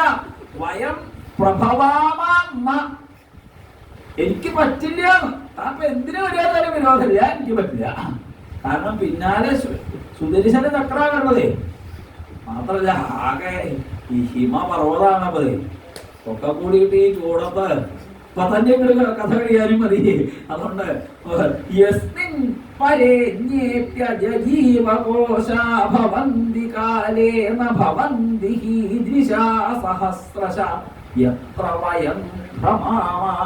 ഭഗവാന്റെ ജീവഭാവത്തിലുള്ള വിശേഷങ്ങളാണ് പ്രപഞ്ചത്തിൽ കാണുന്നതൊക്കെ. അവയൊക്കെയും ഭഗവാന്റെ കാലമാകുന്ന ചക്രത്തിന്റെ ഗതിക്ക് അനുസരിച്ചുകൊണ്ട് ഇവിടെ ഇങ്ങനെ കറങ്ങിക്കൊണ്ടിരിക്കുക. ആ പഞ്ചമസ്കന്ധത്തില് എന്താണ്? യഥാ കുലാലചക്രേണ ഭ്രമതാം സഹഭ്രമതാം ദിവീരി കാണാം. അതായത് ഒരു കുലാലന്റെ ചക്രം അത് ഇങ്ങനെ കടന്നു തിരിഞ്ഞുകൊണ്ടിരിക്കുക, അയാൾ കുടണ്ടാക്കാൻ. ആ ചക്രത്തിന്റെ മീതെ ഒരു ഉറുമ്പിരിക്കുന്നു. അതിനിപ്പോ അവിടെ കടന്ന് ഭ്രമിക്കണം എന്ന് യാതൊരു മോഹം ഉണ്ടായിട്ടില്ല. പക്ഷെ ഭ്രമിച്ചേ പറ്റൂ. കാരണം എന്താ? ഈ തിരിയുന്ന സാധനത്തിലാ പോയിരുന്നത്. അതേപോലെയാണ് പ്രപഞ്ചത്തിലെ ലോകഗോളങ്ങൾ പോലും തിരിഞ്ഞുകൊണ്ടിരിക്കുന്നത്. അങ്ങനെയുള്ള തിരിഞ്ഞുകൊണ്ടിരിക്കുന്ന ലോകഗോളങ്ങളിൽ ഇരുന്ന് വട്ടം തിരിഞ്ഞുകൊണ്ടിരിക്കണം നമുക്ക് ഭഗവാന്റെ കാലശക്തിയെ നിയന്ത്രിക്കാനുള്ളോ സാധിക്കും? ഞാൻ ഇനി ഇവിടുന്ന് വേറെ എവിടേക്കെങ്കിലും ഉടക്കും പോണ്ടാവ് വിചാരിച്ച് ഒന്നുകൂടി പറഞ്ഞു കൊടുത്തു. ഞാന് സനൽകുമാരശ്ച നാരദ ഭഗവാൻ അജ കപിലഃ അപാന്തരതമ ദേവല ധർമ്മ ആസുരി, കുറെ മഹർഷിമാരുടെയും ഒക്കെ പേര് പറഞ്ഞു കൊടുത്തു. ഇനി അവിടെയും ഇവിടെയൊന്നും പോയി സമയം കളയേണ്ട മനുഷ്യൻ. ഞാൻ അവിടെ എത്തുമ്പോഴേക്കും വെന്ത് വെണ്ണീറാവും. അതിന്റെ മുമ്പ് പൊക്കോടെ വിടുന്നത് തമേവ ശരണയ്യാഹി ഹരിശബ്ദേ വിധാസ്യതി. അങ്ങേക്ക് സമാധാനം ഉണ്ടാവണമെന്നുണ്ടെങ്കിൽ പൊക്കോളൂ ശ്രീഹരിയുടെ അടുത്തേക്ക്. തതോ നിരാശഃ ദുർവാസഃ. ഒട്ടും വേണമെന്ന് മോഹം ഉണ്ടാവില്ല. നല്ല നിരാശയായി അദ്ദേഹത്തിന്. അങ്ങനെ ഭഗവാന്റെ പദത്തിലേക്ക് ചെന്നു. വൈകുണ്ഠാഖ്യം യദാഭ്യാസ്തേ ശ്രീനിവാസ ശ്രീയാസഃ. ശ്രീദേവിയോട് കൂടിയിട്ട് ശ്രീനിവാസനായിരിക്കുന്ന യാതൊരു ഭഗവാൻ വർത്തിക്കുന്നതായ വൈകുണ്ഠലോകത്തിലേക്ക് ഈ ദുർവാസാവ് എത്തിച്ചേർന്നു. സന്ദഹ്യമാനോജിതശസ്ത്രവന്ധിന. അജിതനാകുന്ന ഭഗവാന്റെ ശസ്ത്രത്തിന്റെ വന്നി കൊണ്ട് സന്ദഹ്യമാനായിട്ടുള്ള പോക്കാണ്. പിന്നാലെ വരുന്ന സുദർശനാസ്ത്രത്തിന്റെ ആ തേജസ് കൊണ്ട് സാധാരണ ഈ പുരുഷന്മാർക്ക് കഷണ്ടി കുംഭ മുതുകത്ത് രോമൊക്കെ വേണത്ര. അതൊക്കെ യോത്തുണ്ടോന്ന് ശരില്ല. എന്നാലും ഈ മുതുകത്ത് രോമുണ്ടായത് പറ്റിയോന്ന് ശരില്ല. എന്തായാലും ദുർവാസാവിന് ആ മുതുകൊള്ളല് കഴിഞ്ഞു. സന്ദഹ്യമാന മുതു കൊള്ളിയിട്ടുണ്ട്. അജിതശസ്ത്രവന്ധിന തത്പാദമൂലേ പതിപ സവേപധു. ആകെ വേപധു കൊണ്ട് ഈ ഭഗവാന്റെ കാൽക്കല് വീണ് നമസ്കരിച്ചുകൊണ്ട് ഉറക്കങ്ങൾ പറയാൻ തുടങ്ങി. ആഹ അച്യുത അനന്ത സദീപ്സിത പ്രഭോ വിശ്വഭാവന. തെറ്റ് ചെയ്ത എന്നോട് ക്ഷമിക്കണേ ഭഗവാനെ, എന്നെ രക്ഷിക്കണേ. വിശ്വഭാവന, വിശ്വത്തിനോട് കരുണയാകുന്ന ഭാവമുള്ളവനേന്ന്. ഓ കാര്യം നടക്കാറാവുള്ളൂ. ഓരോരുത്തർക്ക് എന്തൊക്കെയാണ് വിളിക്കേണ്ടതെന്ന് വെച്ചാല് അച്യുത അനന്ത സദീപ്സിത പ്രഭോ, ഞാൻ തെറ്റ് ചെയ്തു, എന്നെ രക്ഷിക്കണേ. മാവ എന്ന് വെച്ചാൽ മാ അവാന്നാണ്, എന്നെ രക്ഷിച്ചാലും എന്ന്. ഭഗവാൻ ആ അച്യുത അനന്താന്നൊക്കെ കേട്ടിട്ട് ഇങ്ങനെ തലയാട്ടുക എന്നാ വിചാരിച്ചതേ. അതല്ല, പറ്റില്ല എന്നാ പറയണത്. ഭക്തപരാധീന ഹ്യസ്വതന്ത്ര ഇവ ദ്വിജ സാധുഭിർഗ്രസ്തഹൃദയ ഭക്തൈർഭക്ത ജനപ്രിയ. ഇങ്ങനെ ആട്ടണം കലമ്പലോ. അത് ഇങ്ങനെ ആട്ടണമെന്നുണ്ടെങ്കിൽ പോലും എനിക്ക് എന്ത് വേണം? എന്റെ ഭക്തജനങ്ങളായിക്കോളൂ എന്ന് പറഞ്ഞാൽ എനിക്ക് പറ്റും, അല്ലെങ്കിൽ എനിക്ക് പറ്റില്ല. ഭക്തരെ സംബന്ധിച്ച് ഞാൻ സ്വാധീനനല്ല, പരാധീനനാണ്. എനിക്ക് എന്റെ എല്ലാ സ്വാധീനവും ഭക്തജനങ്ങളുടെ കാര്യം വന്നാൽ പിന്നെ പ്രവർത്തിക്കില്ല. ഞാൻ അവരെ മാത്രമേ പിന്നെ ശ്രദ്ധിക്കുള്ളൂ. അഹം ഭക്തപരാധീന ഹ്യസ്വതന്ത്ര ഇവ ദ്വിജ. ഈ കരുണ തുടങ്ങിയതായ ഭാവങ്ങളൊക്കെ ഹൃദയത്തിലല്ലേ ദുർവാസാവേ ഉണ്ടാവുക? ഹൃദയോ എവിടെ വെച്ചാൽ ഉണ്ടായിക്കോട്ടെ, ഭഗവാൻ എനിക്ക് വിരോധമില്ല. മാവാ പറയാ, ഞാൻ പറയുന്നത് കേൾക്കൂ, അതൊന്നും എനിക്കിപ്പോ കേൾക്കാൻ പറ്റണില്ല. ആകെ ഒരു ശബ്ദമേ ഉള്ളൂ കുറച്ച് കാലമായിട്ട്. എന്താ ഭൂന്നൊരു ശബ്ദമേ ഉള്ളൂ. എനിക്ക് ഏതാണ്ട് അതേപോലെ തന്നെ. അപ്പൊ എന്താ നിങ്ങളുടെ എന്ത് ഈ ശബ്ദമൊന്നും ഞാൻ കേൾക്കുന്നില്ല. സാധുഭീ എനിക്ക് ഹൃദയത്തെ ഈ വക രക്ഷിക്കുക, അങ്ങനെ വികാരങ്ങളൊന്നും ഉണ്ടാവണില്ല. ഹൃദയമേ ഇല്ല. ഹൃദയം ഇല്ലാണ്ട് ഒരാൾ ജീവിക്കും, അങ്ങനെയുണ്ട്. ഹൃദയം ഇല്ല, എവിടെ പോയി അങ്ങയുടെ ഹൃദയം എന്നാണെങ്കിൽ സാധുഭീഗ്രസ്തമാണ്. സാധുക്കളെ അതിരിച്ചുകൊണ്ട് പോയി. ഹൃദയം ഒരാളാണ് എടുത്തുകൊണ്ട് പോകുന്ന സമയത്ത് എവിടേക്കാ കൊണ്ടുപോകണമെന്ന് ചോദിച്ചോളെ പറ്റില്ല. അതെന്താ ചോദിച്ചാൽ പറ്റാത്തത്? ഞാൻ ഭക്തജന പ്രിയനാണ്. എന്റെ ഭക്തരെ ഇവിടുന്ന് എന്തും എടുത്തുകൊണ്ട് പോവാ. ചോദ്യമില്ല, ഞാൻ ചോദിക്കില്ല. എന്നെ തന്നെ എടുത്തുകൊണ്ട് പോകും.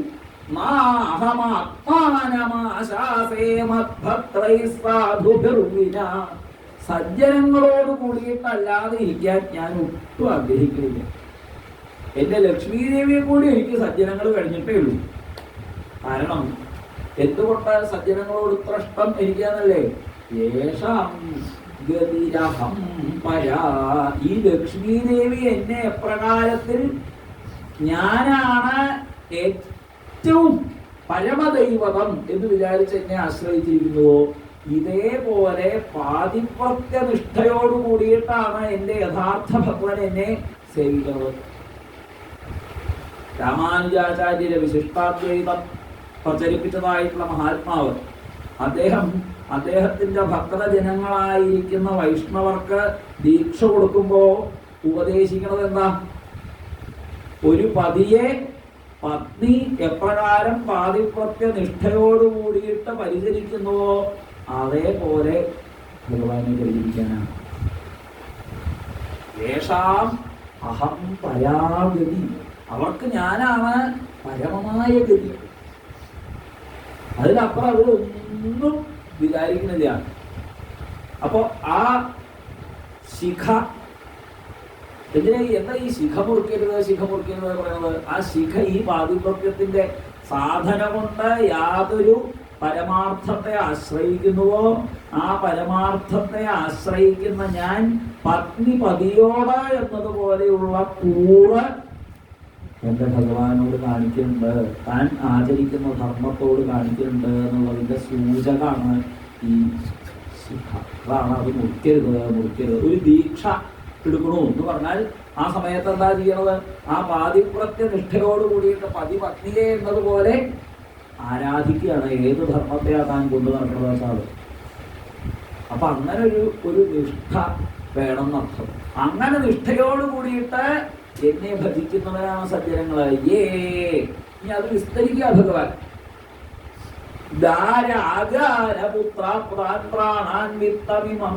അപ്പൊ ആലോചിക്കുന്നുണ്ടാവും ഈ വിദ്വാനോടെ പുള്ളുണ്ടാവില്ല, അത്ര കൊള്ളില്ല. കാരണം ഈ ഭഗവാന്റെ അമൃത സമാനങ്ങളായിരിക്കുന്ന വാക്കുകൾ കേട്ടുകൊണ്ടിരിക്കുന്ന സമയത്ത് അത്ര കൊള്ളില്ല.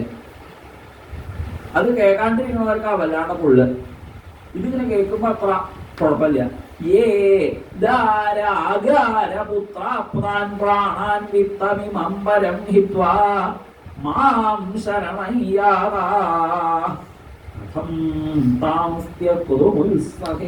യാതൊരുത്തർ ഗാരാഗാരപുത്രാപുരങ്ങളായിരിക്കുന്ന പ്രാണങ്ങളെയും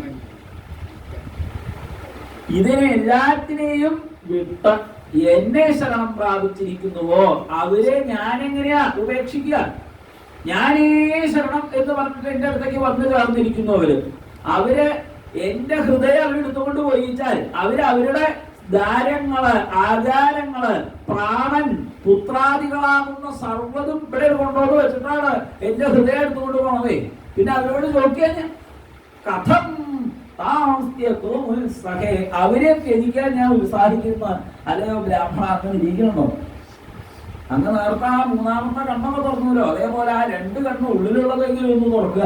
എന്നിട്ടൊന്ന് ആലോചിച്ചിട്ട് പറയും, കഥം താസ്ത്യഹേ, ഞാൻ എങ്ങനെ അവരെ തിരിക്കാൻ ഉത്സാഹിക്കും.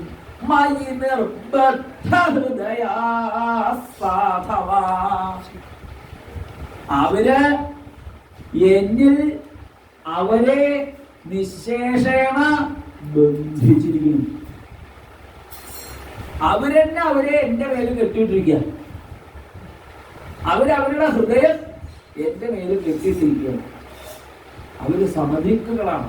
അവർക്ക് ആരോടും ഭേദഭാവമില്ല. എന്റെ പ്രിയപ്പെട്ട സജ്ജനങ്ങൾ അങ്ങനെയാണ്. അവർക്ക് അയാൾ അങ്ങനെയാണ്, ഇയാൾ ഇങ്ങനെയാണ്, താൻ വിഷ്ണുഭക്തനല്ല, താൻ മറ്റേ കൂട്ടത്തിൽപ്പെട്ട ആളെ, താൻ ഇന്ന ആളല്ലേ, അയാളല്ലേ ഇയാളല്ലേ എന്നുള്ള ഭേദഭാവമൊന്നും എന്റെ സജ്ജനങ്ങളുടെ ഉള്ളിൽ, എന്റെ ഭക്തജനങ്ങൾക്ക് അങ്ങനെയുള്ള വിചാരമൊന്നും തോന്നുന്നില്ല. പറയാ പറഞ്ഞോ മാത്രം, അത്രേ ഉള്ളൂ. സമദരിശിന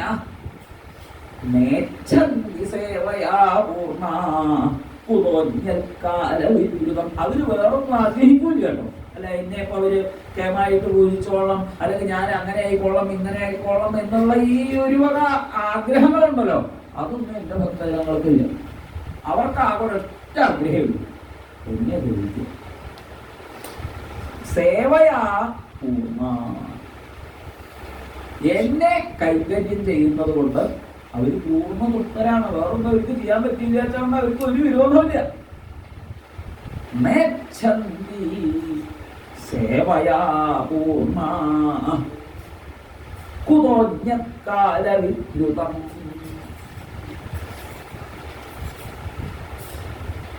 കാലം കൊണ്ട് വന്നു ചേരുന്നവയായ ഒന്നിലും അവർക്ക് ശ്രദ്ധയില്ല. അവരതൊന്നും അറിയണമെന്നില്ല. ഒരു നാശത്തിലോ സന്തോഷത്തിലോ അവർക്ക് ശ്രദ്ധയില്ല. അവർ എന്നെ മാത്രം ശ്രദ്ധിക്കുന്നു. സാധവോ ഹൃദയം മധ്യ സാധൂനാം ഹൃദയം വഹ മദന്യത്തെ യാനന്ദി നാഹം തേഭ്യഃ മനാഗമി. സാധുക്കളുടെ ഹൃദയത്തിൽ ഞാൻ, എന്റെ ഹൃദയത്തിൽ സാധുക്കൾ.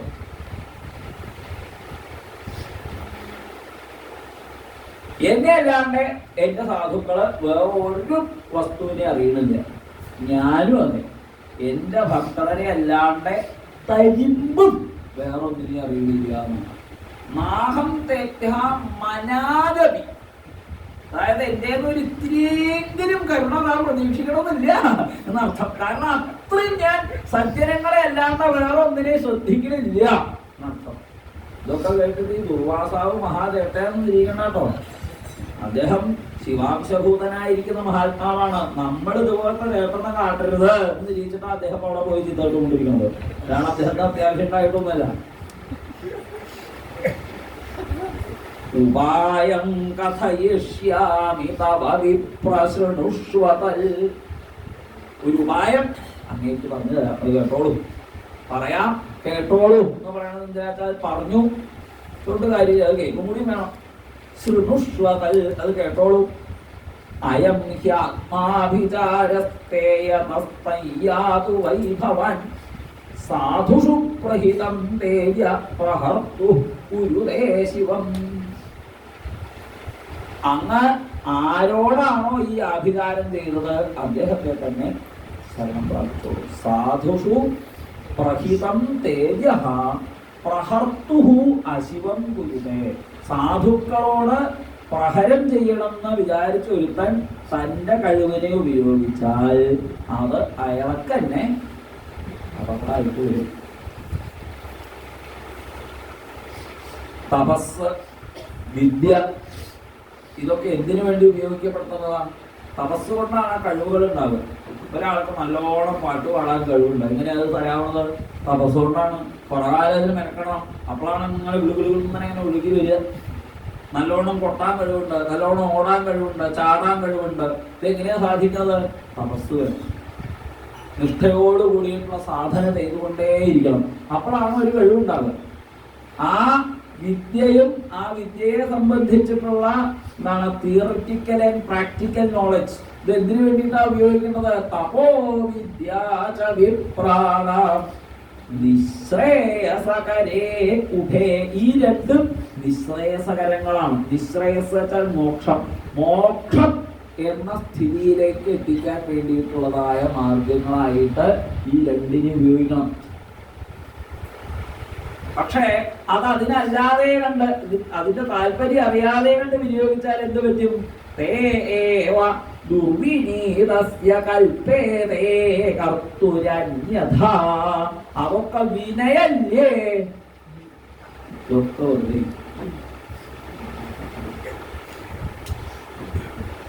ബ്രഹ്മൻ തദ്ഗച്ഛ ഭദ്രം. അങ്ങേക്ക് മംഗളം വരട്ടെ. അങ്ങ് ഒരു കാര്യം നോക്കോളൂ. എവിടൊക്കെ? മാഭാഗതനയം നൃപം ക്ഷമാപയ മഹാഭാഗം തപശ്ശാന്തർഭവിഷ്യതി. ആ മാഭാഗതനയനായിരിക്കുന്ന മഹാഭാഗവതനായിരിക്കുന്ന അംബരീഷനോട് ക്ഷമാപണം ചെയ്താൽ അങ്ങേക്ക് ശാന്തി ഉണ്ടാവും. ഉടനെ ഏവം ഭഗവതാദിഷ്ടോ ദുർവാസാശ്ചക്രതാപിത. ഭഗവാൻ പൊക്കോളൂ എന്ന് പറഞ്ഞ് വായ അടച്ചതോടുകൂടി ആദ്യം ചൂട് വന്നു. ദുർവാസ ചക്രതാപിത അംബരീഷമുപാവൃത്യ തൽപാദൗ ദുഃഖിത അഗ്രഹിൽ. അദ്ദേഹത്തിന്റെ കാലുടി അംബരീഷന്റെ. തസ്യ സോദ്യമനം വീക്ഷ്യ പാദസ്പരിശ വിലജ്ജിത അസ്താവിത്തരേരസ്ത്രം പീഡിതോ ഭൃശം. അപ്പോഴേക്കും ആ അംബരീഷ രാജാവിന്റെ സ്ഥിതി എന്താ? തസ്യ ഉദ്യമനം. ആ കാല് പിടിക്കാനായിട്ടാണ് ദുർവാസാവിന്റെ പുറപ്പാട് എന്ന് കണ്ടപ്പോഴേക്കും തന്നെ പാദസ്പരിശ വിലജ്ജിത. അയ്യോ, ഈ മഹാത്മാവ് എന്റെ കാല് പിടിക്കേ എന്ന് വിചാരിച്ച അദ്ദേഹം ഉടനെ തന്നെ തരേഹേ അസ്ത്രം അസ്താവിൽ. ആ ശ്രീഹരിയുടേതാകുന്ന അസ്ത്രത്തെ സ്തുതിച്ചു. അസ്ത്രം അസ്താവിൽ. അങ്ങനെയുള്ള ആ സ്തുതി ചെയ്തു. എങ്ങനെ? എന്തുകൊണ്ട്? കൃപയാ പീഡിത ഭൃശം. ആ രാജാവിന്റെ ഉള്ളില് കൃപ കൊണ്ടൊരു പീഡ അനുഭവപ്പെട്ടു. എന്താ പറയാ? സഹിക്കയ്യാണ്ട് ഈ കൃപ കൊണ്ട്. പണ്ട് ഞങ്ങളൊരു ദിക്കില്, ഷൊർണൂരടുത്തൊരു ദിക്കില് സപ്താഹം. അപ്പൊ അവിടെ കുറച്ചൊരു 2-3 ജില്ലകളുടെ കീഴിലുള്ള ഒരു അമ്പലമാണ്. അപ്പൊ ഞങ്ങളുടെയൊക്കെ ഗുരുനാഥൻ എതിർച്ചയാ ഒരു ദിവസം അവിടെ സപ്താഹത്തിന്റെ ഇടയിൽ വന്നു അനുഗ്രഹിക്കാൻ തയ്യാറായി.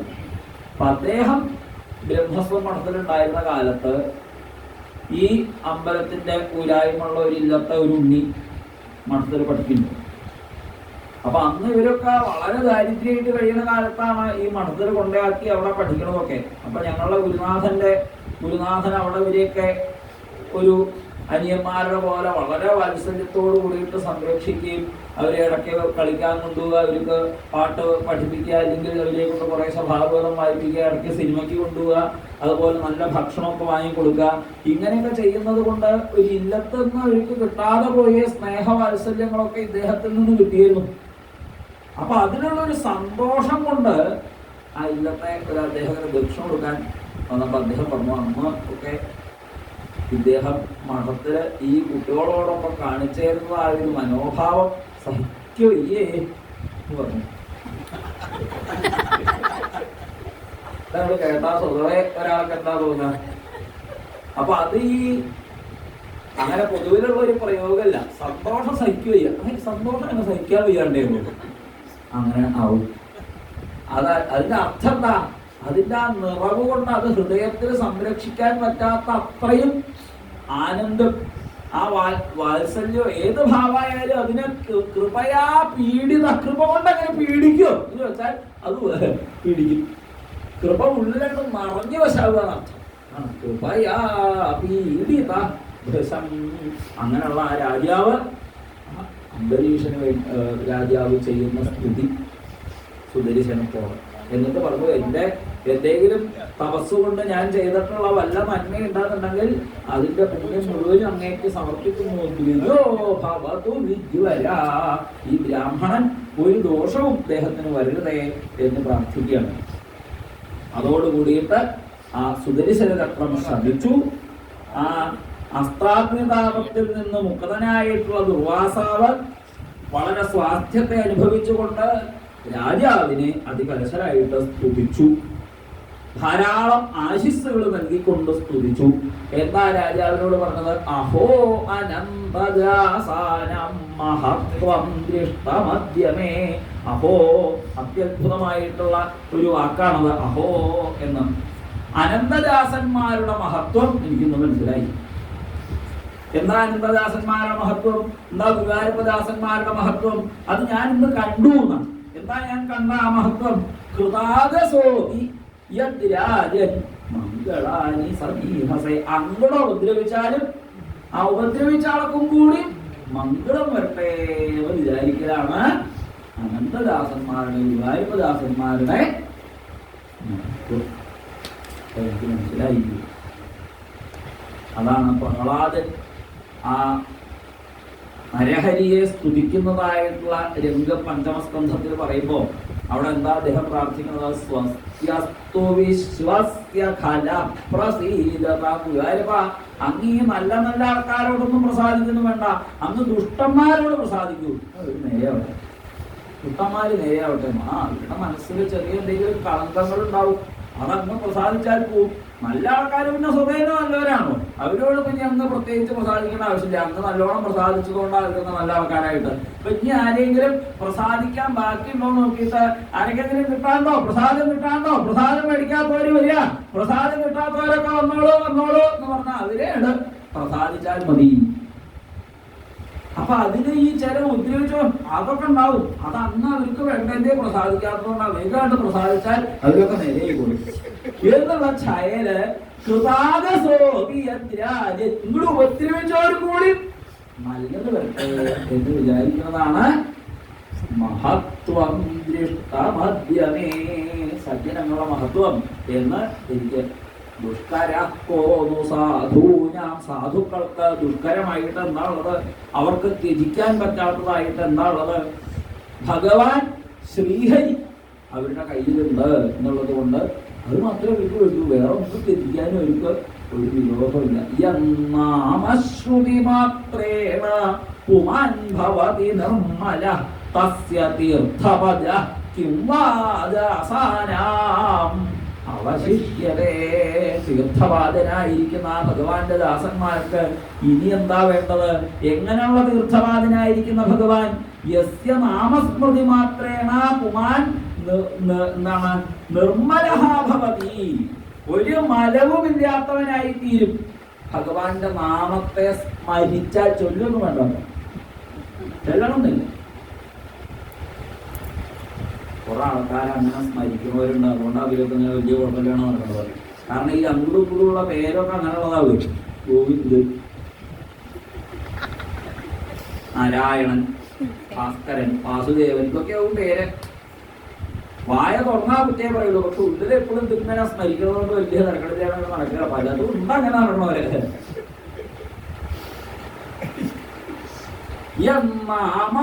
ശ്രുതി മാത്രേണ. അങ്ങനെ ആ നാമമാകുന്ന ഭഗവാന്റെ തിരുനാമത്തെ കേൾക്കുകയും സ്മരിക്കുകയും ചൊല്ലുകയൊക്കെ ചെയ്താൽ തന്നെ ഒരുവൻ നിർമ്മലനായി ഭവിക്കുന്നു എന്നിരിക്കെ ആ ഭഗവാനെ തന്നെ സ്വന്തമായി കിട്ടിയിരുന്ന ഭഗവാന്റെ ദാസന്മാർക്ക് പിന്നെ എന്താ കിട്ടാനുള്ളത്? അതിരോഹം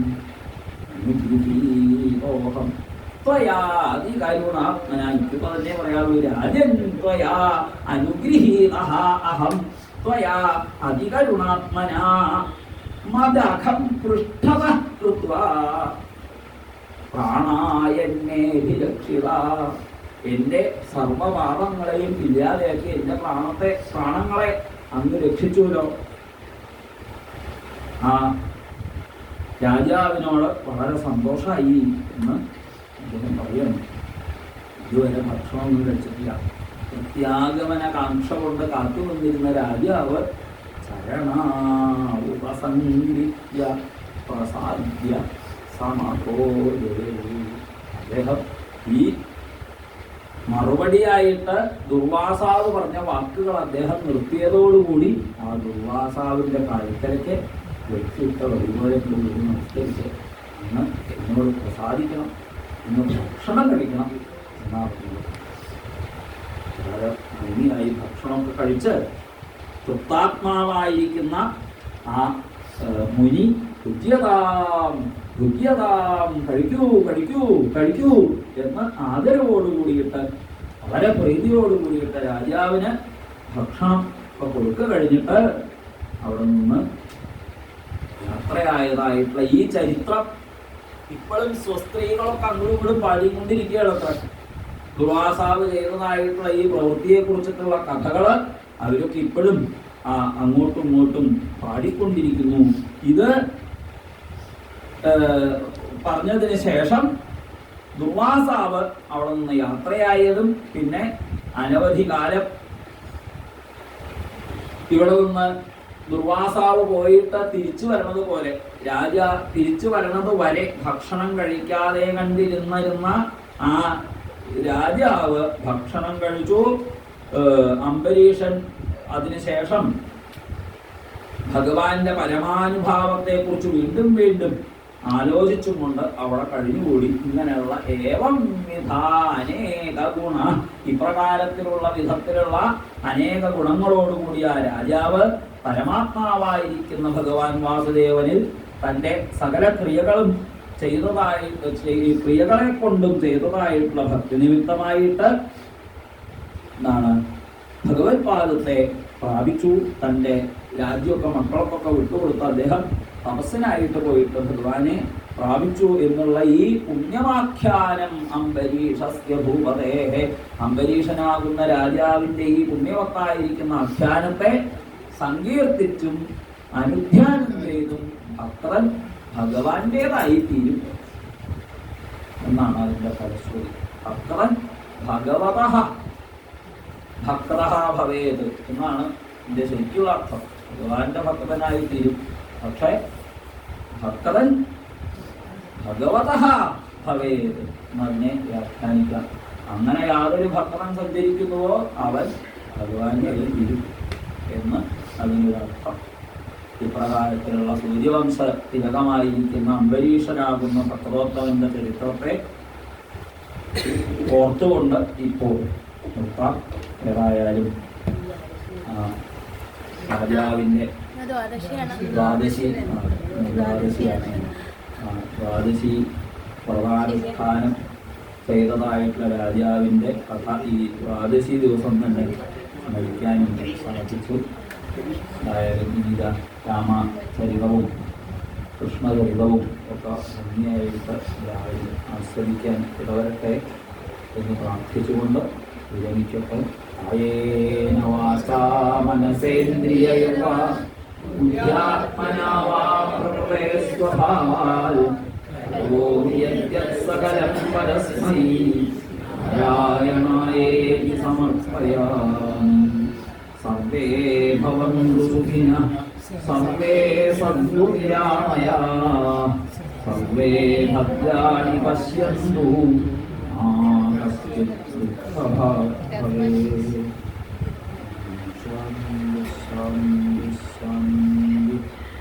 സർവത്ര